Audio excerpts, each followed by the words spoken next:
സിദ്ധാർത്ഥനുമായിട്ടൊരു രഹസ്യം പറച്ചില്. രഹസ്യോ? ഞാൻ കണ്ടു ഒറ്റത്ത് പോയിന്ന് സംസാരിക്കുന്നേ. അത് രഹസ്യമൊന്നുമല്ല.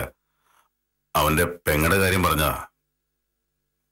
അവളുടെ കാര്യം ഓർത്തൊരു മനസ്സമാധാനം ഇല്ലെന്ന്. ആർക്കാ ഇവിടെ മനസ്സമാധാനം ഉള്ളത്? മോക്ക് പോലും ഒരു സങ്കടം. എന്തു പറ്റിയപ്പോ? അച്ഛനിപ്പോ എന്നോട് സ്നേഹമില്ലല്ലോ. കഥ പറഞ്ഞു തരില്ല, കളിക്കാനും കൂടില്ല. അതേ, അച്ഛന് തിരക്കായി പോയതുകൊണ്ടല്ലേ. തിരക്കൊക്കെ മാറുമ്പോ അച്ഛൻ ഒരുപാട് കഥ പറഞ്ഞുതരാം, കളിക്കാനും കൂടാ. ഇപ്പോ സുഖമായിട്ട് കിടന്നുറങ്ങിക്കോ. ഈ വീട്ടിലെ വഴക്കും ബഹളവും ഒക്കെ കുട്ടിയും ബാധിക്കുന്നുണ്ട്. ഇവിടെ പറഞ്ഞത് നേരാ. കുറെ ദിവസങ്ങളായിട്ട് മോളെ ശ്രദ്ധിക്കാൻ സമയം കിട്ടുന്നില്ല. ഇനി സിദ്ധുവേട്ടനോടൊന്ന് ആലോചിക്കട്ടെ. ആലോചിച്ചിട്ട് മതി, പക്ഷെ ഉത്തരം പോസിറ്റീവ് ആയിരിക്കണം.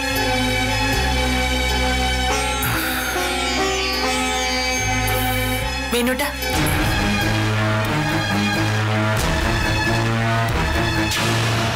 സ്വന്തം സേഫ്റ്റി അല്ലാതെ മറ്റാരെങ്കിലും കുറിച്ച് ആലോചിച്ചിട്ടുണ്ടോ ജീവിതത്തിൽ ഇന്നേ വരെ?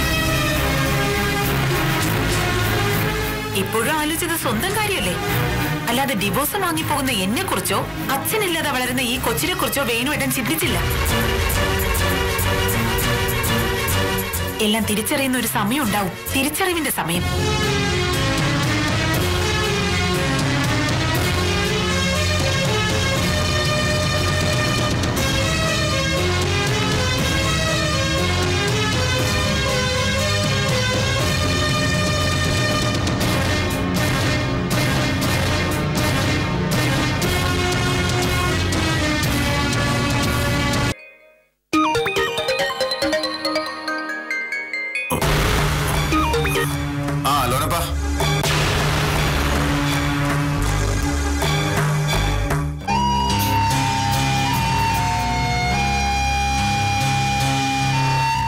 ഇപ്പൊ കുഴപ്പം വല്ലതുണ്ടോ? തലയ്ക്ക് വല്ലാത്ത ഭാരം പോലെ.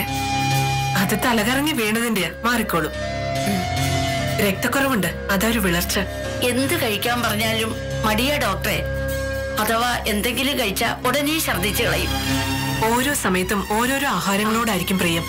ഇഷ്ടമുള്ളത് എന്താണെന്ന് വെച്ചാ ചോദിച്ചു വാങ്ങിച്ചു കൊടുക്കണം. എന്താ കഴിക്കാൻ ഇഷ്ടമുള്ളത്? പുളിഞ്ചമ്മന്തി. അതിന്റെ ഒപ്പം കുറച്ച് ചൂട് കഞ്ഞിയും കൂടി ആവാം, അല്ലേ? അമ്മിണിയമ്മേ, ചൂട് കഞ്ഞിയാ ഏറ്റവും നല്ലത്. പിന്നെ ഇടയ്ക്കിടയ്ക്ക് കരിക്കൻ വെള്ളം കൊടുക്കാം. ആഹാരത്തോട് മടുപ്പ് കാണിക്കുമ്പോ ഇതൊക്കെയാ നല്ലത്. എന്ത് വേണമെങ്കിലും വാങ്ങിച്ചു കൊടുക്കാം, കഴിച്ചാ മതി. ഹരിസാർ എവിടെ? വിളിച്ചിട്ട് കിട്ടിയില്ല, അപ്പൊ നേരെ ഇങ്ങോട്ട് പോകുന്നു. വിളിക്കണോ? വിളിച്ചിങ്ങോട്ട് വരാൻ പറ. ഞങ്ങളെ പറഞ്ഞ് ആശിപ്പിച്ച് വേഷം കിട്ടിച്ചതല്ലേ, ഇനി എന്തായാലും പോയേ പറ്റൂ. എന്നാ ഒരു കാര്യം ചെയ്യും, സിദ്ധാർത്ഥനെ ഇവരെയും കൊണ്ട് പൊയ്ക്കോ. ഞാൻ എപ്പോഴെങ്കിലും വന്നോളാം. അതൊന്നും ശരിയാവില്ല. ഹരി വരില്ലെന്ന് എനിക്കറിയാം. അത് തന്നെയല്ല, എപ്പോഴെങ്കിലും എത്തിയിട്ട് എന്താ കാര്യം? വെറുതെ ഇറങ്ങി. ഹരി സത്യം പറയ, എന്താ സംഭവിച്ചത്? ഫോണിൽ ആരാ വിളിച്ചത്? ലോനപ്പാന്ന് പറയുന്നത് ഞാൻ കേട്ടു. ആരാ അത്? ഇവിടെ നേരത്തെ ഉണ്ടായിരുന്ന സെക്യൂരിറ്റി ആണോ?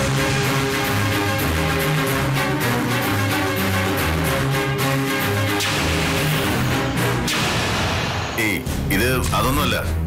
ഞാൻ പറഞ്ഞില്ലേ, ഓഫീസിൽ നിന്നായിരുന്നു കോൾ വന്നത്. എത്രയും പെട്ടെന്ന് ചെല്ലാൻ പറഞ്ഞു. അതെന്താ ഇത്രയ്ക്ക് എമർജൻസി? അല്ല, അതറിയില്ലല്ലോ, അതിനല്ലേ പോകുന്നത്. സാരമില്ല, നമുക്ക് അടുത്ത ആഴ്ച പോവാം. വേണ്ട, ഇന്ന് പോയില്ലെങ്കിൽ ഞാൻ ഇനി വരില്ല. അതെ, ഇത്ര ആഗ്രഹിച്ചിട്ട് പോവാൻ കഴിഞ്ഞില്ലെങ്കിൽ ഇനി ഇവിടുന്ന് ആരും എങ്ങും പോകുന്നില്ല. എന്താണ് നോക്കി നിൽക്കുന്നത്? പോയി ഡ്രസ് മാറും.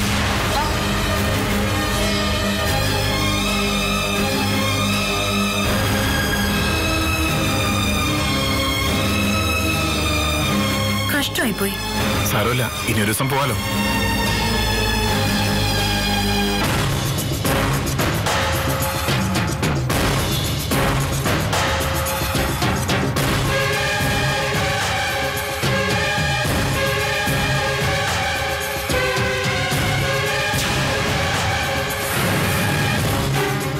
സിദ്ധു, ഇനി വർക്ക്ഷോപ്പിൽ പോകുന്നുണ്ടോ? പോയേക്കാം. വെറുതെ സമയം കളയുന്ന എന്തിനാ? അവിടെ ഒരുപാട് പണി ബാക്കിയുള്ളതാ.